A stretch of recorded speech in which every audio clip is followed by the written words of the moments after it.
복음 전도에 관하여라는 제목으로 함께 말씀을 나누고자 합니다. 이제 우리는 사도행전의 마지막 장을 보고 있습니다. 오순절 성령 강림으로 시작하여서 초대교회가 시작되고, 그리고 그 교회를 박해하던 사울이 이제 바울이 되어서, 사도 바울이 되어서 전 세계를 향하여 복음을 전하여 가는 그 사건들을 보았습니다. 이것은 우리가 사도행전 1장 8절의 말씀 한번 보실까요? 넘겨주세요. 같이 읽습니다. 사도행전 1장 8절 시작. 오직 성령이 너에게 임하시면 너희가 권능을 받고 예루살렘과 온 유대와 사마리아와 땅끝까지 이르러 내 증인이 되리라 하시니라. 이 하신 말씀이 이루어져 가는 이 대장정을 우리가 사도행전을 통해서 보았던 것입니다. 예루살렘에서 시작한 예수 그리스도에 대한 증거가 이제는 당시 세계의 중심이라고 할 수 있는, 또한 교통의 요충지라고 할 수 있는 이 로마에까지 증거되게 된 것이에요. 오죽하면 이런 말 있지 않습니까? 모든 길은 로마로 통한다 라는 말이 있을 정도로 로마가 그만큼 중심지였던 거예요. 그렇게 바울은요, 하지 않아도 될 상소를, 오늘 말씀에 있지만 하지 않아도 될 상소를 하여서 로마까지 오게 된 것입니다. 우리가 앞에서 보았던 것처럼 아그리빠 왕이 바울의 이야기를 딱 듣고 뭐라고 했습니까? 베스도 총독에게, 야, 이 사람이 만일 가이사에게 상소하지 않았다면 석방될 수 있을 뻔하였더라, 이렇게 말했어요. 그러니까 바울은 무엇입니까? 자기가 석방될 것, 좋은 것을 앞두고도 자기가 구속당하는 것을 감수하고도 로마행을 택하였던 것이 사도 바울이었던 것이. 이렇게 다메섹 도상에서 예수 그리스도를 만난 바울의 삶은요, 오로지 복음 전도에 있었던 거예요. 복음 전도. 예수와 복음을 위한 삶이 그 삶의 중심이었던 것입니다. 그래서 바울은 이렇게 고백하는 것입니다. 사도행전 20장 24절 넘겨주세요. 같이 읽습니다. 시작. 내가 달려갈 길과 주 예수께 받은 사명 곧 하나님의 은혜의 복음을 증언하는 일을 마치려 하면은 나의 생명조차 조금도 귀한 것으로 여기지 아니하노라. 그렇습니다. 바울은요, 이 예수와 복음에 대하여 절대적으로 헌신한 사람이에요. 자기 목숨까지 내어놓을 만큼 절대적으로 헌신한 사람입니다. 그럼에도 불구하고 이 사도 바울의 복음 전도가 모두 성공적으로 이루어진 것은 아닙니다. 오늘 사도행전을 마무리하면서 우리 복음 전도에 대하여 우리가 알아야 될 것들을 잠시 나누고자 합니다. 먼저 복음 전도에 대해서 첫째로는 복음 전도에 대하여 편견이 없어야 한다는 것입니다. 편견이 없어야 된다. 우리는 전도를 하기 전에, 복음 전도를 하기 전에 그 사람에 대하여 가지고 있는 편견 때문에 전도를 하지 못하는 경우들이 많이 있습니다. 저 역시 그랬어요. 딱 생각해보면 저 사람은 이래서 안 될 거야. 아, 저 사람은 저런 환경 때문에 저래서 안 될 거야 하면서 전도하기를 망설이거나 포기하는 경우가 많이 있었던 것이에요. 하지만 여러분, 구원은 하나님께 있습니다. 내가 판단하는 것이 아니라 하나님께 있는 것이에요. 그러한 의미에서 오늘 사도 바울을 보시기 바랍니다. 사도행전 28장 17절 넘겨주세요. 같이 읽습니다. 17절 같이 읽습니다. 시작. 사흘 후에 바울이 유대인 중 높은 사람들을 청하여 그들이 모인 후에 이르되, 여러분 형제들아, 내가 이스라엘 백성이나 우리 조상의 관습을 배척한 일이 없는데 예루살렘에서 로마인의 손에 죄수로 내준 바 되었으니. 사흘밖에 되지 않았다고 해요. 로마에 도착한 지 사흘밖에 되지 않았어요. 근데 여러분, 바울은요, 꽤 자유로운 상태의 죄수였던 것입니다. 왜 그러냐면 16절을 보니까 자기를 지키는 군인이 한 사람이 있고 그 사람과 따로 살았던 것이에요. 그러니까 따로 있게 허락한 거예요. 그리고 30절을 보니까 셋집에 머무는, 셋방살이죠. 셋방살이에 머물면서 오는 사람을 다 영접하고 복음을 전하였다라고 말하고 있어요. 그러면 이제 바울은요, 1차 로마 감옥에 갇혔을 때는 꽤나 자유로운 상태였어요. 예. 그러니까 감옥에 갇혀 있는 것도 아니고 새방을 살아서 거기서 자유롭게 그 지키는 사람 한 명만 있고 자유롭게 사람들을 만날 수도 있고 왕래했다는 것이에요. 그런데 이 바울이요, 로마에 도착한 지 4일 만에 사흘밖에 안 돼서 유대인 중에 높은 사람들을 청하여 복음을 전하였다라고 합니다. 여러분 생각해 보시기 바랍니다. 그동안 바울이 가는 곳마다 어떻게 됐어요? 가는 곳마다 유대인들이 바울을 죽이려고 했었죠. 예. 얼마나 바울을 죽이려고 했습니까? 고난 중에 있었습니까? 돌로 맞아 죽을 뻔했고요. 매 맞아 죽을 뻔했습니다. 심지어는 바울을 죽이기로 맹세한 자들이 있었어요. 내가 바울을 죽이기 전에는 먹지도 않겠다, 마시지도 않겠다 한 사람들이 있었어요. 즉 암살단이 있었던 것이죠. 그렇다면 우리가 바울의 입장이라면 어떻게 했을까요? 로마에 도착하자마자 어떻게 했을까요? 저 유대인들은 건들지 말아야지. 유대인들한테 내가 띄지 말아야지. 조용히 있어야지. 이렇게 생각할 것입니다. 근데 바울은 어떻게 해요? 사흘 만에 로마에 도착해서 유대인들을 불렀던 거예요. 그것도 유대인 지도자들을 불렀던 거예요. 즉 무엇입니까? 유대인들이 자신을 미워하고 자신을 죽일 것이라는 이 편견을 가지지 않고 오로지 저들한테도 복음을 전해야 되겠다라는 생각으로 도착한 지 사흘 만에 유대인들을 불러 모은 것입니다. 우리 28장 23절을 보겠습니다. 넘겨주시죠. 우리 28장 23절 우리 같이 한번 읽어보겠습니다. 시작. 그들이 날짜를 정하고 그가 유숙하는 집에 많이 오니 바울이 아침부터 저녁까지 강론하여 하나님의 나라를 증언하고 모세의 율법과 선지자의 말을 가지고 예수에 대하여 권하더라. 아멘. 그런데 생각보다 유대인들이 바울을 미워하거나 죽이려고 하지 않았습니다. 역시 우리가 가졌던 편견이 잘못된 것이었죠. 로마의 유대인들은 뭐라고 말합니까? 우리가 유대로부터 편지를 받은 일도 없고 또한 바울에 대하여 좋지 못한 것을 전하는 것도 없었고 소식을 들은 일도 없었다. 즉 로마의 유대인들은 바울이 가졌던 편견을 가지고 있지 않았던 거예요.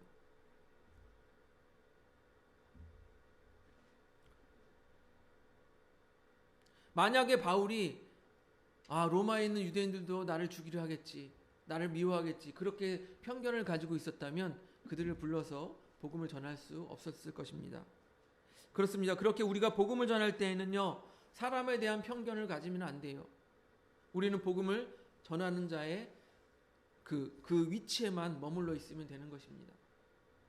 두 번째로요, 설득하려 하지 말고 증거자가 되라라는 것입니다. 설득하려고 하지 말고 증거자가 되라. 우리 사도행전 28장 24절을 보면요, 넘겨주세요. 같이 읽습니다. 시작. 그 말을 믿는 사람도 있고 믿지 않는 사람도 있어. 즉 바울의 말을 듣고 믿는 사람도 있고 믿지 않는 사람도 있었다라는 것입니다. 바울이 하나님 나라와 예수 그리스도의 복음에 대하여 말했을 때 믿는 사람도 있었고 믿지 않는 사람도 있었다라는 것이에요. 즉 무슨 말입니까? 유대인들이 복음을 듣고도 복음을 전하였다고 해서 바울이 전하였다고 해서 모두 다가 믿는 것은 아니라는 거예요. 우리가 복음을 전할 때도 마찬가지입니다.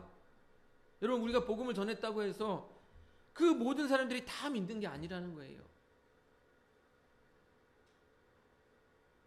25절에 그 바울이 이사야의 글을 인용하면서까지 이 유대인의 불신앙을 책망하는 것을 볼 때 분명 믿지 않는 사람들이 믿는 사람보다 많았기 때문에 이렇게 책망하였을 것이라고 생각되어집니다. 그런데 바울은요, 더 이상 그들을 설득하려고 하지 않았어요. 그들과 논쟁하려 하지 않고 그들의 생각을 바꾸려고 하지도 않았습니다. 다만 그들이 보아도 보지 못하고 들어도 듣지 못한다고 책망하였습니다. 그리고 그 때문에 보아도 보지 못하고 들어도 듣지 못하는 것 때문에 구원받지 못할 것이라고 경고하는 것이 이 바울인 거예요. 그래서 이와 같은 바울의 모습에서 우리는요, 복음을 전할 때 우리가 어떤 태도로 전해야 할지 우리는 생각하게 됩니다.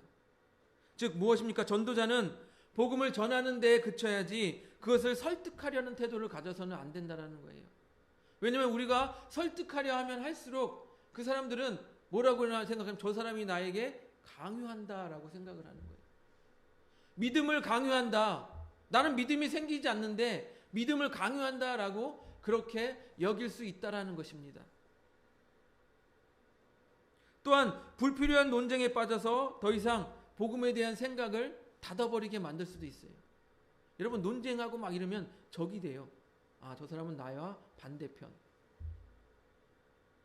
즉 무엇입니까? 복음을 수용적으로 받아들이지 못하게 되고, 아, 저 사람은 나와 논쟁하면서 반대편에 있으니까 내가 어떻게든 논박해야지. 이런 생각에 가득 골몰하게 되는 거예요. 그러면 복음이 들어갈 수가 없죠. 그러므로 복음 전도자는요, 복음의 증인이 돼야지. 증인은 무엇입니까? 자기가 보고 경험한 것을 그냥 그대로 전하면 돼요.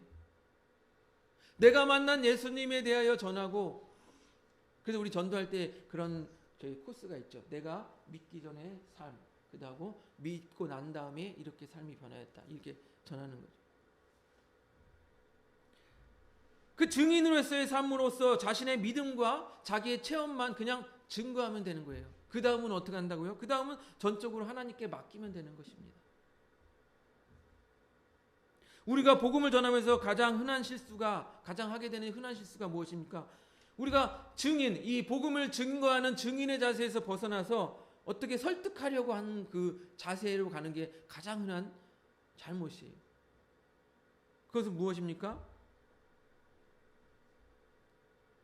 자기가 내가 내 힘으로 뭔가를 이루겠다라는 뭔가 그 자기 의가 담겨져 있는 것이에요. 그러니까 내가 훌륭한 전도자, 내가 훌륭한 설득자가 되어서 이 사람을 예수를 믿게 할 수 있겠다라고 생각하는 거예요. 교만한 생각이죠. 모든 것을 그저 하나님께 맡기면 됩니다. 그런데 그렇게 하지 못하고 내가 어떻게든 이 사람을 전도해야지. 그게 있는 것이죠. 그러니까 또한 그런 마음이 있으니까 내가 어떻게든 내 능력으로 설득해서 복음을 전해야지, 그런 마음이 있기 때문에 이런 또한 좌절 또한 있습니다. 복음을 받아들이지 않겠다고 하면 좌절해요. 예, 또 자괴감에 빠져요. 내가 믿는 이 복음이 잘못됐나? 복음의 능력이 없나? 이렇게 좌절하고 자괴감에 빠져요. 그래서 다시는 안 되는데 복음도 전하지 말아야 되겠다. 하지 말아야 되겠다 이것도. 이렇게 포기하게 되는 거예요. 왜 그렇습니까?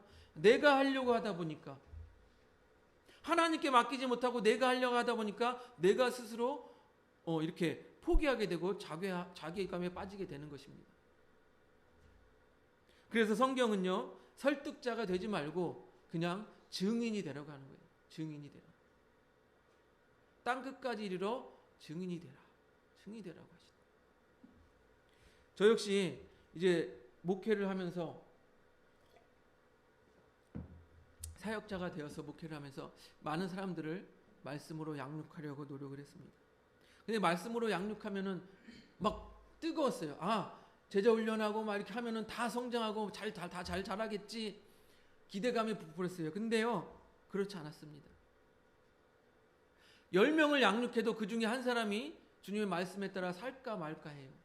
근데 그 한 사람조차도 그때는 잘 세워진 것 같았는데 환경에 따라서 그 믿음을 잃어버리고 포기하는 경우들도 보게 됩니다. 쉽지 않은 거예요, 여러분. 그래서 고린도전서 3장 6절 7절에는 사도 바울이 이렇게 말하고 있습니다. 한번 볼까요? 고린도전서 3장 6절 7절 같이 읽습니다. 시작. 나는 심었고 아볼로는 물을 주었으되 오직 하나님께서 자라게 하셨나니 그런즉 심는 이나 물 주는 이는 아무것도 아니로되 오직 자라게 하시는 이는 하나님뿐이니라. 아멘. 오직 자라게 하시는 이는 누구라고요? 하나님뿐입니다. 우리는 씨를 뿌리는 거예요. 그냥 씨를 뿌리는 거예요. 복음을 전하는 거예요. 그 다음 자라게 하시는 이는 하나님이십니다.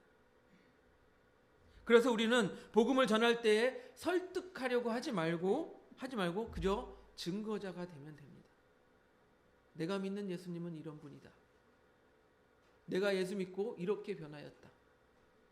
이렇게 증거자가 되면 되는 거예요. 그리고 마지막으로 언제나 두 무리가 있다라는 거예요. 두 무리. 믿는 사람과 믿지 않는 사람이 있다는 거예요. 예. 앞에 24절에서도 그렇습니다. 다시 한번 볼까요? 넘겨주세요. 없네요. 예. 앞에 24절에도 그 말을 믿는 사람도 있고 믿지 아니하는 사람도 있어라고 말을 하고 있습니다. 그리고 이사야의 글을 통하여 믿지 않는 자들의 특징에 대해서 말하고 있습니다. 오늘 볼까요? 사도행전 28장 26절, 27절 같이 한번 읽어보겠습니다. 시작. 일러스되 이 백성에게 가서 말하기를 너희가 듣기는 들어도 도무지 깨닫지 못하며 보기는 보아도 도무지 알지 못하는도다. 이 백성들의 마음이 우둔하여져서 그 귀로는 둔하게 듣고 그 눈은 감았으니 이는 눈으로 보고 귀로 듣고 마음으로 깨달아 돌아오면 내가 고쳐줄까 함이라 하였느니. 아멘. 이 믿지 않는 자들의 특징이 뭐라고요? 들어도 깨닫지 못하는 거예요. 들어도 깨닫지 못하는 거예요. 그리고 뭐라고요? 마음이 우둔한 자입니다. 마음이 우둔한 자.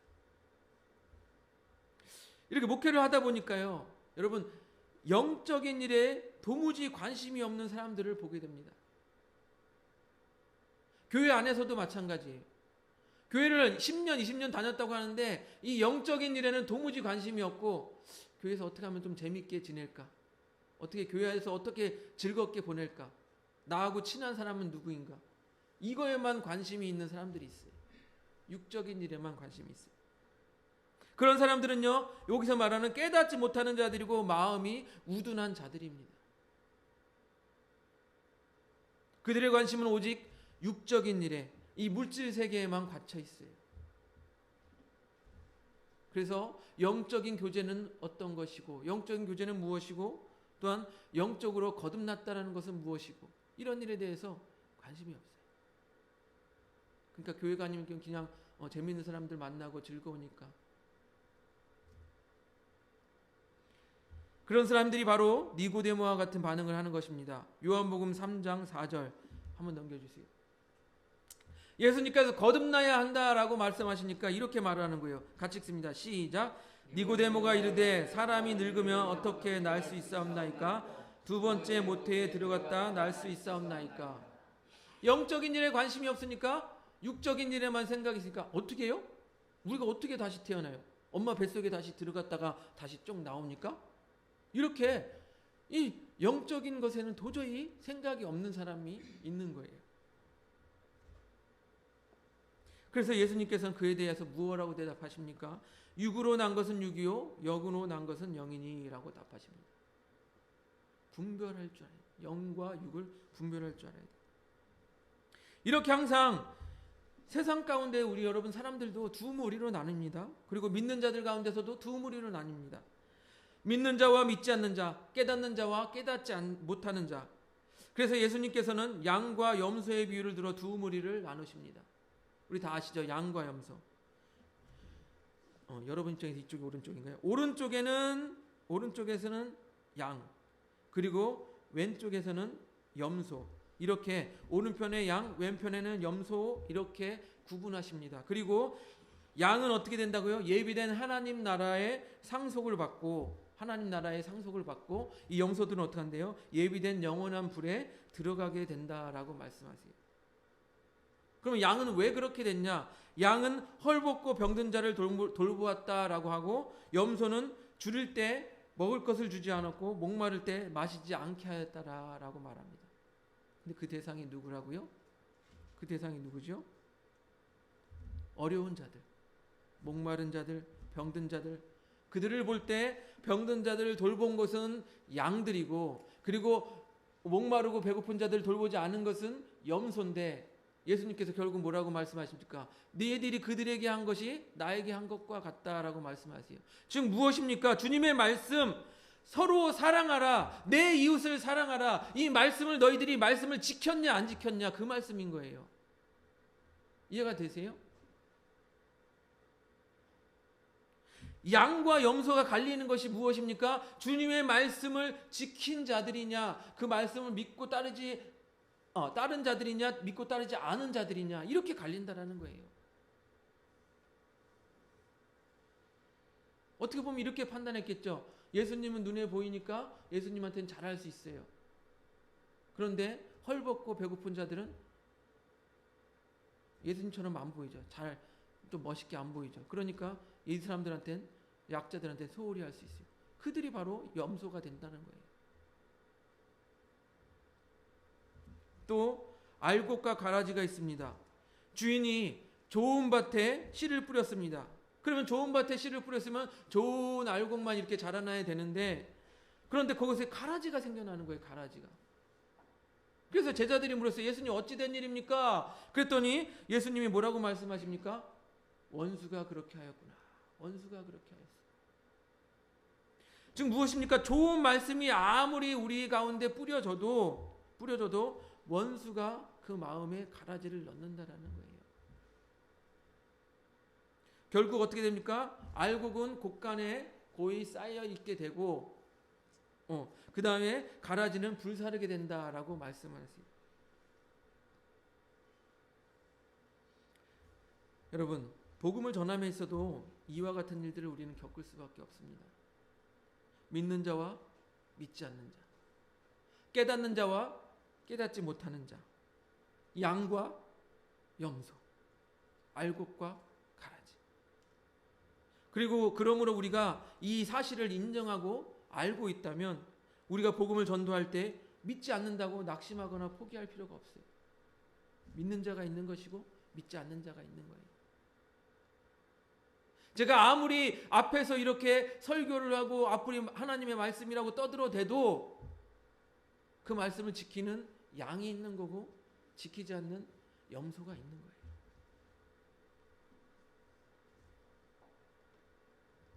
그러니까 이 두 무리가 항상 존재한다는 것을 인정한다면 우리가 복음을 전할 때 낙심할 필요가 없죠. 포기할 필요가 없는 것입니다. 또한 오늘 이 말씀을 통해서 우리가 자기 자신을 돌아보길 바랍니다. 내가 어느 무리에 속하여 있는가? 염소와 가라지에 속하여 있는가? 아니면 양과 알곡에 속하여져 있는가? 한번 돌아보시기 바랍니다. 사랑하는 성도 여러분, 제가 이제 사도행전을 쭉 강의하면서 결론적으로 이렇게 바라보니까 무엇입니까? 하나님의 말씀은 반드시 이루어진다라는 거예요. 아까 말씀드렸듯이 사도행전 1장 8절에 무엇이라고 말합니까? 오직 성령이 너희에게 임하시면 너희가 권능을 받고 예루살렘과 온 유대와 사마리아와 땅끝까지 이르러 내 증인이 되라고 이렇게 말씀하셨던 것. 우리가 사도행전을 보면서 처음엔 예루살렘, 그 다음에 온 유대와 사마리아와 이제는 사도 바울을 통하여서 땅끝까지 복음이 증거되어지는 것을 우리가 사도행전을 통해서 그대로 보고 있는 거예요. 말씀이 이루어져 가는 것을 그대로 보고 있는 거예요. 그리고 그 말씀이 이루어져 가는 그 중심에 누가 있습니까? 사도 바울이 있어요. 바로 복음에 헌신된 사람이라고 하는 사도 바울이 그 가운데 있는 것입니다. 그는 어땠습니까? 지금 말씀을 전한 것처럼 편견이 없었습니다. 또한 설득자가 아니라 증인으로 서고자 했습니다. 그리고 항상 두 무리가 있음을 알고 하나님께 그 구원을 맡겼던 사람이 이 사도 바울인 것입니다. 그렇기 때문에 하나님께서는 이 사도 바울과 같은 사람들을 통해서 하나님의 뜻을 이루어가고 오늘 말씀처럼 말씀을 이루어가고 하나님의 나라를 이루어가는 것이. 여러분, 과연 나는 어느 무리에 속해 있습니까? 믿고 복음에 헌신된 자 속에 속해 있습니까? 아니면 아무리 복음을 들어도 좋은 말씀을 들어도 다 잃어버리는 가라지 아니면 염소와 같은 그런 무리에 속해 있는 사람입니까? 오늘 사도행전은요 미완결로 끝납니다. 30절 31절을 보니까 새방에서 오는 사람을 영접하고 또한 하나님 나라를 전파하고 이렇게 했던 것으로 끝을 맺습니다. 근데 이 사도 바울은요, 이렇게 지금 1차 감옥에 있을 때는 자유로웠다라고 말씀을 드렸잖아요. 그런데 사도 바울이 여기서 풀려나서 2년 동안, 이태 동안이라는데 2년 동안 이런 일을 하고 풀려나서 또 4차 전도 여행 가서 서바나, 당시 스페인까지 가서 복음을 전하였다고 합니다. 그리고 다시 한번 잡혔어요. 그리고 로마의 2차의 감옥에 갇혀서 또한 순교하게 됩니다. 여러분, 이 사도 바울이 지금 우리에게 이렇게 복음 전도의 바통을 넘겨준 거라고 저는 생각이 되어집니다. 우리는 이 바통을 이렇게 받은 사람이에요. 그리고 이렇게 말할지도 모르겠습니다. 이제 너희가 사도행전 29장, 30장을 계속 써내려가라. 우리 모두의 삶에서 사도 바울과 같은 복음의 증인으로 살아가시기를 주님의 이름으로 축복드립니다.